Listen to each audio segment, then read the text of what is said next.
and they would be admitted into graduate programs and veterinary programs as day students effective June 1st, 1963. The admission of women was on a limited basis for undergraduate courses. However, in addition to the normal requirements for admission, the women had to be a wife or daughter of an enrolled student, faculty, or staff member. And this is before Sherry and I got to A&M.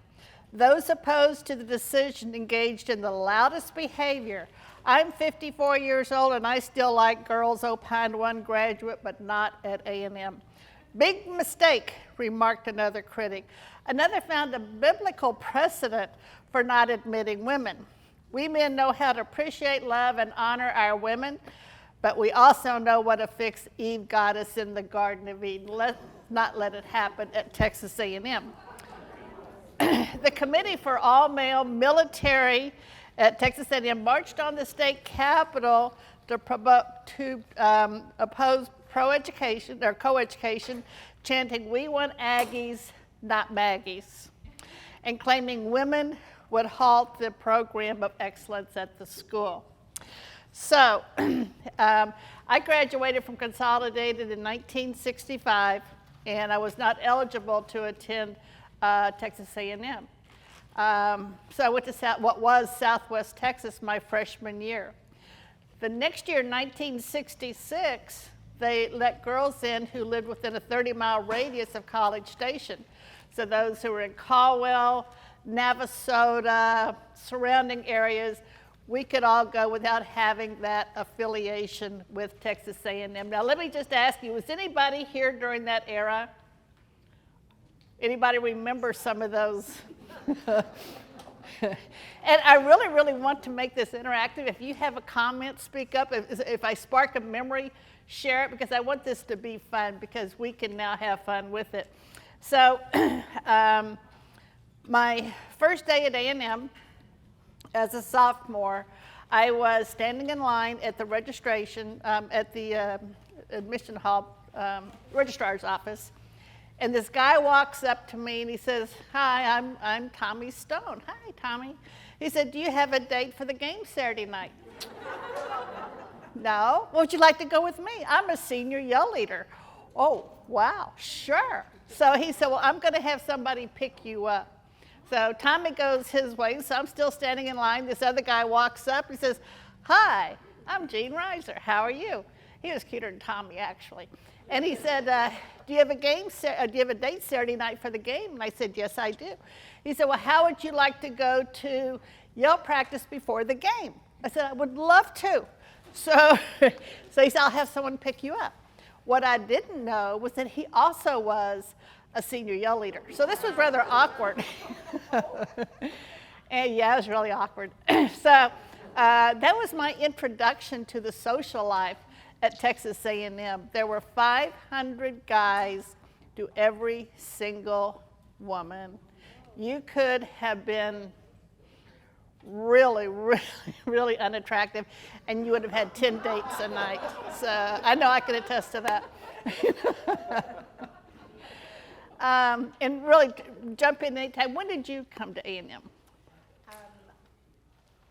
I wanted to come to A&M. Here, let's just share this like that. Okay. Which one am I talking to? That one, I think, not the earpiece. By the way, I promise I won't say a thing about cemeteries.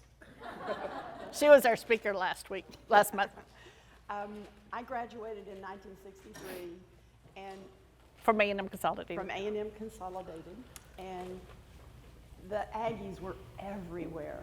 And I remember being a Girl Scout, going over with our Girl Scout cookie sales, and all the little girls would fight to have the booth over at Texas A&M North Gate, because all these good-looking Aggies were wandering around all over the place. But when I graduated, you did have to have the faculty connection. So I went out of state for school. But then I came home, and my husband and I married in 1966, and he promptly left for Vietnam. So he was gone, and I came back, and it was a natural thing for me to start helping my parents in their office and trying to go back and get some more education. And of course, the first story I have is that I went bouncing over to the registrar's office to Mr. Heaton, who had known our family, all of our families forever. My father was in the athletic department for 12 years at A&M, so he knew most of the faculty members. And I went up and I said, okay, I'd like to register. And he said, well, over this way. I see people kind of leaning like you you're married welcome. a foreigner. You married a guy from Connecticut. And that means you have to pay out-of-state tuition. Well, let me tell you something. There's one thing you don't tell this young lady, and that's that you're not a Texan anymore. Those are fighting words, and I'm really very calm most of the time. And I went out and talked to a friend of my mom's who was a lawyer. He wrote up a document. A lawyer document, legal document, and I brought it back and I told Mr. Heaton, I said, sir, I'm sorry, but I am now and always will be a Texas citizen, and here's my paper to prove it. And I thought he was going to fall off the chair laughing, but I didn't have to pay out-of-state tuition. So when my husband came back from Vietnam, then we both went back to school. We both had to finish up. It took me 3 years to get the last year of my college education. But it was the time that I wanted to tell you about was that year that he was gone. Oh, I can get real simple. The Aggies just took me in because then there were still not more than 300 women on the A&M campus. And the folks in my department, they just took me in, and Claire Elkins, you know Claire Elkins, of course. She graduated with me. Yes, and she and her group took me in, and every time I'd cry, they'd say, oh, it's going to be okay. And so I was even more in love with A&M after that experience than ever before. But I always tell people, my father came here in 1934. I have one brother who's an Aggie. I'm an Aggie graduate. We are like fourth generation, so when I say I bleed maroon, I do. So anyway, when I went to A&M, there wasn't a whole lot of stuff for us girls to major in. I really did not want to go into education. When I went to Southwest Texas, I was majoring in special education. I wanted to be a special education teacher, but they did not have that program here at A&M. So I thought, okay, the ratio is 500 guys to 1 girls. What is easy for me to study? English. Good. So, okay, so I studied English with a minor in theater arts. How many of y'all remember C.K. Eston, the voice of Kyle Field? I worked for him for 3 years in the bowels of Guyan Hall. And he hated those of us with a Texas accent. He was from, I believe, upper state New York. But what an experience working for C.K. Eston. For those of y'all who knew him, he was a hoot. Without exception, I was the only girl in every class, without exception. I would be sitting in the class, and my dad, when I was 3 years old, taught me how to wiggle my ears. So I would sit in class with these dangly earrings and start wiggling my ears. And my earrings would start going like this. They would crack up, and the professor would say, what's so funny in the back of them? Nobody ever turned me in, you know. But literally, I was the only girl. I took bowling for 3 years in the basement at the MSC because that was the only PE credit available to us girls. Truly, it didn't make any difference what we did. We were so much in the minority. I had professors tell me, it does not make any difference what you make, you will not pass this course. I had Aggies that would rush ahead of my girlfriend and me. Y'all remember Sylvia Mansfield? She and I were pretty much inseparable. They'd see us walking towards a building, they'd run and open the door, we thought, as soon as we got there, they'd slam it in our face. So it was quite an experience, and do y'all know Henry Cisneros? Name familiar? Well, he was a senior when I was a sophomore. Was the band, he's the guy who walks around with the, thank you. Anyway, a couple of times he would run ahead of us and go to open the door, and just as Sylvia and I got there, he'd slam it in our face.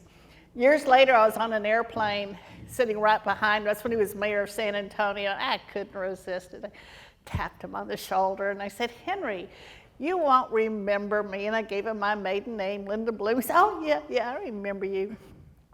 So we got to visiting, with him kind of looking over the seat, and put a big smile on my face and said, you sure hated us girls at A&M, didn't you? I couldn't help it. I had to say it. I said, man, you sure hated us girls at A&M, didn't you? And he went, oh, no, I thought it was great. And I said, Henry, you slammed too many doors in my face. Ha, ha, ha, laughed. He did have he did look embarrassed. A couple of years ago, I ran into him at a conference in San Antonio, and Henry, hey, you probably won't remember me from Texas A&M, but and of course, he didn't remember that conversation until I said, I can remember you striding across campus in your senior boots. And he went, oh no, this is the lady I talked to on the airplane. But finally, after all those years, I think he finally realized that maybe his attitude towards women, wasn't acceptable. But it was just kind of one of those fun things. And we've laughed about it since when I run into him. Hang on a second. I want to know if you have any memories. I was lucky to travel with my parents every summer, but because of that, I didn't never get to do the things on the A&M campus that so many of my friends did. Some of them were swimmers, and some of them were, just very actively involved. But I know a couple of times I got to go over to the Grove. Do you all remember the Grove?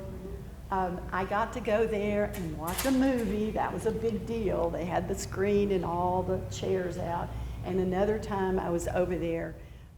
It was an outdoor movie theater, for those of y'all don't remember the Grove. Just over real close to where the MSC is now. And the other thing that I remember so well, again, back in high school, because I wasn't around for college until my husband and I went together. And I have to admit there, I got to go to the Aggie ring dance, and man, I had been wanting to go to an Aggie ball forever. And now I forgot what I was going to talk about. Anyway, no, I was going to mention that dancing was a big part of our lives, and my dad would have dances that he would call square dances over at the Grove occasionally, and he also had square and ballroom dancing classes for the Aggies at the MSC. So he would get high school and any college-age girls there to the MSC that one night a week to dance with the Aggies. And I have to admit, it was really funny watching these tall, dignified-looking Aggies in their cadet corps uniforms dancing together. 1, 2, 3, 1, 2, 3. But I'd like to know more about what happened at the Grove. Well, I really don't know. After I left, when I was at high school, girls did not date Aggies. It just was not accepted. It was a totally divided social environment. You did not date Aggies. With the oncoming of the girls to A&M, it really opened up a whole new avenue, as it were, for the university. And just kind of a little sidebar. We all grew up with the Rudder girls, General Rudder's girls. So y'all had Jane Rudder in your class. You had Ann Rudder. No, Ann was 1 year ahead of me in my 2 years in my brother's class. Okay, and Linda Rudder and I are still very dear friends today. And we would go over to the Rudder's house, not really thinking he was a war hero or that he was the president of one of the largest universities in the state of Texas. He was just Linda and Jane's and Bob's and Ann's dad. And we really had a wonderful relationship with the Rudder family. We still do. I just kind of thought I'd throw that in to bring in the history, as it were. On the Grove Theater, I wasn't allowed to go to the Grove until I was at A&M. So did y'all ever go to the Grove? Were you in high school? No. Yeah. Our parents kept a really tight rein on us. Also, there was no on-student housing for us girls. You stayed at home. You stayed with your parents. There was no place. In fact, there was no even public housing for girls until 1972 on the campus. So we all lived with our parents. I know my mom, she was a single mom, but boy, she really kept a tight rein on me. I don't know why, but she felt she had to. And just because there was 500 guys to every girl, and I tried to date them all. But anyway, there were a lot of opportunities that came along when girls started coming to school. And especially for those of us that weren't in the veterinarian school, we weren't working on our master's degree. We were just local girls going to school. So for those of y'all who were there during that time, do you have any memories you'd like to share? Any fun stuff? Yes, ma'am. Hang on, let me. I'm a Maggie. I started in September of 1968. At that time, we had to pick one of 10 criteria to get in, and I had planned to go to vet school, so that was number 10. I never experienced the men. Animosity. Yeah, well, yes and no. They called us Maggies, which was a derogatory term. But they never slammed a door in my face. And by that time in 1968, the odds were 60-1. And I used to sit in my class and pick out my 60. And then I would sit at home on the weekend because they imported all these girls from other schools to date. But anyway, it was an experience, and I will have to say, once I got in vet school, that one day we were working cattle, and there were 6 women out of 128 students, and so I was usually only one on the duty group. One day we're out working cattle, and they got away from us, and I grabbed the halter of one of them, and I wasn't strong enough to hold him, and I fell down, and all of the calves just took off. Well, the 5 men in my duty group were so afraid that they were going to get in trouble. They came over, they let the calves go, and came over and picked me up, and was brushing the dirt off my uniform because they were scared that they were going to get in trouble. No, my father would ask me every time I went home, how are they treating you? They treated me fine. Yes, there were some professors that weren't so nice, but most everybody was nice. Thank you. That's a fun memory. We pretty much were so isolated within our own little social circles that we never really met the other girls there. And I think the majority of the girls, when I was there, they were married. They were there for a specific, educational pursuit, not us locals like we were. We had some married wives in our classes at A&M Consolidated. Did you have some of Margaret Deason. Okay. We're still friends today. Oh, that's great, Yeah. great. Well, my brother was the class of 64. I was the class of 70, late, but glad to do it anyway. And I do remember that he had a certain amount of animosity, but he would have never dared to show it to his sister because my mother and father would have pinned his ears back. I don't care how old he was. Wait. I just have a question. Oh, Can you explain, and maybe you did and I didn't hear you, the term Maggies, what that means, if it's derogatory? I don't know that I've ever heard a definition of Maggies. And when I was going there, it was not offensive. We were the girl students, and so we were called Maggies, and we were not offended. Obviously, a couple of years later, then it even became a bigger issue. But now there is a professional organization of young ladies at A&M called the Maggies. Yeah. So I don't know, does anybody here know where it came from? I don't know.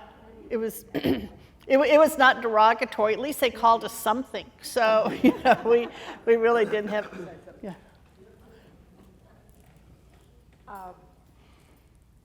Years later, we had a friend who was a class of 63 at A&M, and he was telling us that they kind of took a poll with the students as to there were 3 topics they wanted their input on.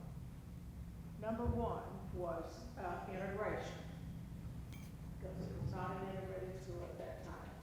And the guys, pretty much said, that's okay, that's fine with us. The other one was changing the name. It was Texas Agricultural Mechanical College, but to change it to Texas A&M University. Well, they thought that was a good idea. The third one was women. And man, they said, no, what do we want women to come to A&M? And many years later, at a reunion of that class, a goodly percentage of them had daughters who were attending.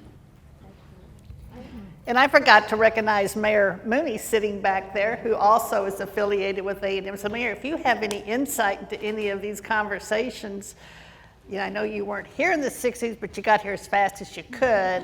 We'd love for you to share any fun memories you might have. So, hang on. Well, it's not from the 60s, right? But I got here in 1989, right? And there was a whole nother evolution occurring in 1989. It's referred to as Title IX, right? Title IX law. Temple University had just been found guilty by the U.S. Supreme Court for discriminating against women in collegiate athletics. And I came here in 1989, John David Crow called me up, and he was the athletic director at the time. And John David brought me in because I had developed a bit of a reputation as going to schools that were in trouble with the NCAA and basically making sure everybody started following the rules and got us out of trouble. And for any of you who follow collegiate sports, you'll know that a little bit before '89, Southern Methodist University had to shut down their football program because of violations that were going on. And as my late wife would tell you, I know some things that were going on at Texas A&M that I would never tell anybody. Right? They will die when this person is in the grave. And my wife was afraid if I did, they would take away her A&M diploma and her grade, and we'd have to live on some uncharted island somewhere. But I got to A&M, and one of the things that struck me right away, because I had been involved, I had a daughter who was playing basketball. My oldest daughter played at Consolidated in basketball. And I was a little concerned because I saw that the one academic advisor we had for women, and we had several for men's sports, but she was actually, remember G. Raleigh? Mm-hmm. All right? There were storage areas underneath the stands if you went up to the second floor. Well, that's where her office was. And she had to duck down, and there was a light bulb hanging from underneath. That would go over well. Right? The other thing was that the women, for example, the softball team, if they went up, they had to get on a bus. The baseball team, the men's team, flew. When the women went to eat, they got a voucher at McDonald's. The men went to a nice restaurant and had steak. Right? And so these disparities were coming up. Well, at the University of Texas, right, their athletic director for women, right, was also involved in the Women's Foundation. And they were the ones that helped bring the lawsuit against Temple. And guess what school was next on their target? So John David brought me in here the first week of July of '89, and I knew everything that was going on. Could read it in the papers. The NCAA was renting rooms by the month at the Hilton Hotel because of the investigation. And I also knew what was going on with regards to women's sports. John David offered me the job. here on the spot before I even got out of the garage that used to be Easterwood Airport, all right, before the terminal that we now have. And I turned it down. He said, well, dang, Carl, why you turning it down? That's the way he spoke. Those of you who know him, he had a little genetic defect there. And I said, well, you're going to have to address the needs for women's sports. I said, well, what do we need to do? And I said, well, here's a list of things. Damn. I said, you won't come? I said, not unless you're willing to address those. I said, I'll tell you what, you're going to a conference in Denver in the next couple days. Find the athletic director from Temple and talk to her. And you'll find out what A&M needs to do. So he did. And John David called me back. He said, well, what if we do this and this? I said, John David, you're going to have to do the whole thing. And he said, well, how fast? I said, it's not how fast you do it. You have to show a plan that you're going to get it done in a reasonable amount of time, and it's got to be equitable. Otherwise, as you probably already heard from the Temple athletic director, the courts will tell you how to get it done, and you won't like it. Well, there was one gentleman, though, who really, really pushed against this. Billy Pickard was the head trainer and equipment manager for A&M. Matter of fact, if you go in that bridge, that walkway that goes underneath Welborn Road now, that's Pickard Way. All right? Billy was a student manager back when Stallings was here and had come up ranks. He worked with the Junction Boys and everything else. And Billy was just adamant that we could not have women possibly eating in Kane Hall with the boys. All right? That's going to ruin everything. You know, the way those guys come in and get dressed and everything else, and there were some things that the guys did that were not very nice, because most of the ladies, the people serving, were women, and the guys knew that only guys were in there, and so sometimes they would dress in ways that just weren't appropriate. All right? But sure enough, John didn't call me back. He said, all right, if we do this, and we do it all in this schedule, we can come. I said, I'll be there. He said, can you be here in 2 weeks? I said, all right. So I came here in '89, July of '89. And Billy Pickard worked with me because he had to. And we started letting women come in to King Hall. Billy was so upset. You're going to ruin everything. No. Well, next thing you know, some of the volleyball players are sitting with some of the men's basketball players. Some of the men's swim team is sitting over with some of the ladies on the tennis team. Next thing you know, a few of them are coming, walking in, holding hands. Next thing you know, there's engagement rings showing up. All right? And Billy finally had to agree that it was the best thing. And the guys cleaned up their act. You didn't see guys coming in with holes in the wrong places on their clothes. All right? They were clean shaven, they were dressed, they were showered, and the language cleaned up, and we never had a fight in King Hall Dining Hall again because the women came down. Right? And so there's some good things that happen about that. You know, a lot of people think about John David Crow, and they see that statue for him out there. But I'll tell you, folks, one thing John David doesn't get credit enough for is the way he brought women's athletics into the 20th century here at Texas A&M. Thanks, Mayor. Sure. That was pretty good impromptu. I didn't good job. So anyways, I told you, I took bowling for 3 years because that's all I could do, which was actually pretty cool. But when I went to Southwest Texas, I took a full program of special education classes. came back to A&M that summer, came back to College Station. For 3 years, for every summer, I took at least 12 hours in summer school to make up for those courses that did not transfer. I took a minimum of 16 to 18 hours every semester because basically I lost everything I had at Southwest Texas. I had fallen in love with an Aggie. We were going to get married 2 weeks after we graduated, go to California. In 2 weeks before graduation, I was called in to the liberal arts department by a graduate student. And only then was I told, well, 4 of your elective credits did not transfer.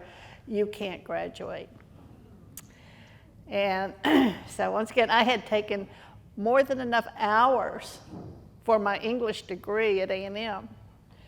But those 4 elective credits, the thing about it was there were not that many elective courses for girls at A&M. I took it to the dean of the liberal arts school. He didn't care. He just went, oh, well.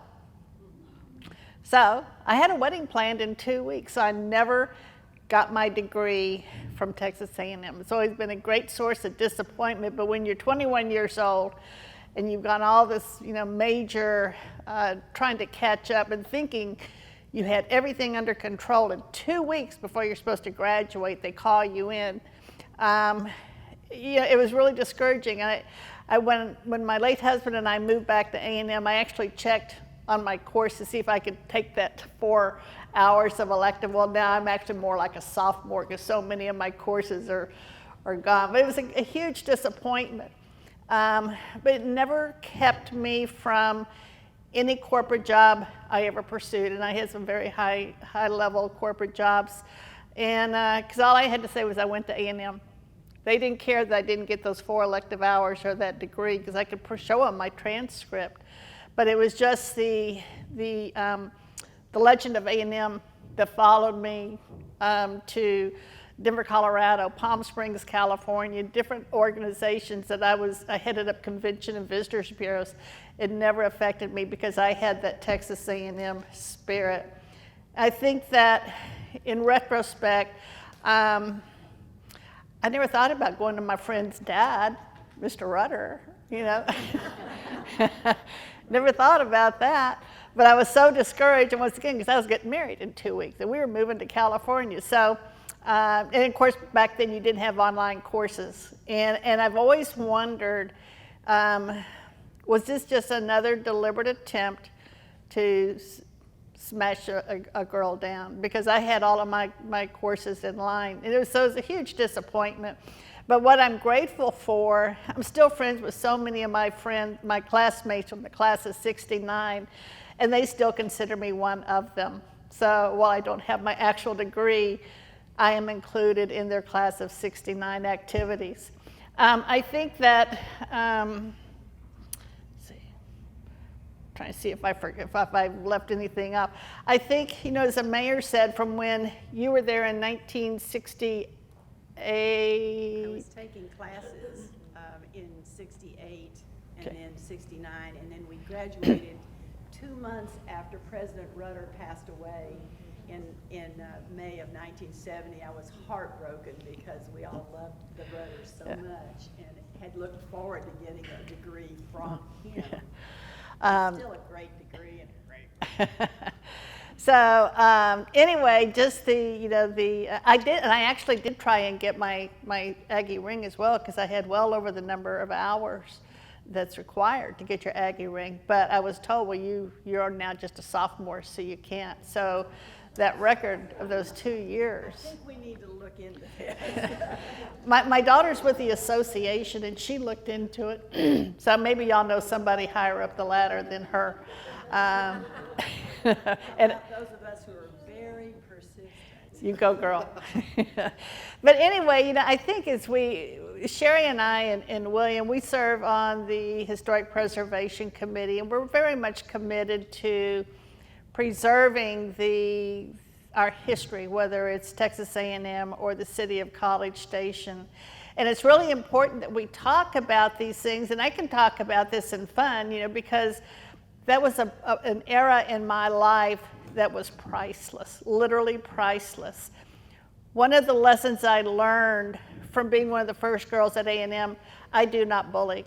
I do not intimidate. I do not stand down because I don't have to. After going to school for 3 years with people that didn't want me there, that helped me so much in my corporate development that I was a strong leader.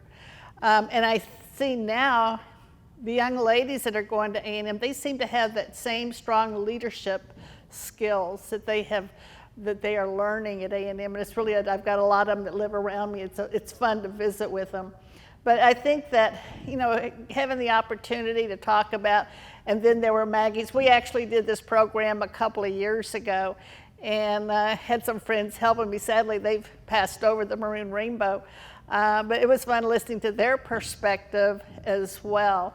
So, do y'all have any insight about A&M back in the day?